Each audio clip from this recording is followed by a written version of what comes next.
slangarend hierdie, né? Nou wat sê dit vir jou? Hy vang net slange. En die rede hoekom hierdie folie so sit is ook maar weer slang uit. Hier kry jy 'n slang uit getrap. En dis 'n swart bosslangarend. Jy kry twee spesies in Suid-Afrika, jy kry die bruin slangarend en die een is die swart kopslangarend. Hy het 'n maand weens roofdiere of roofvoëls. So voordat u na die gebeur gryp, kyk eers na die voordele van 'n broeipaar arende op die plaas. Die witkruisarend is 'n goeie voorbeeld.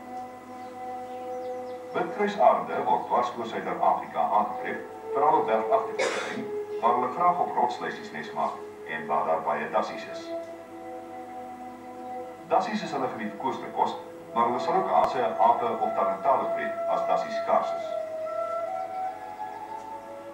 Witkruisarende paar gewoonlik lewenslang en as hulle eers 'n maat het, woon hulle in 'n permanente gebied. Dit kan enigiets van 1000 tot 10.000 hektaar wees en hang hoofsaaklik af van hoeveel kos daar is. Dit mag ook oor verskeie plase strek. 'n belangrike punt om te onthou by die bewaring van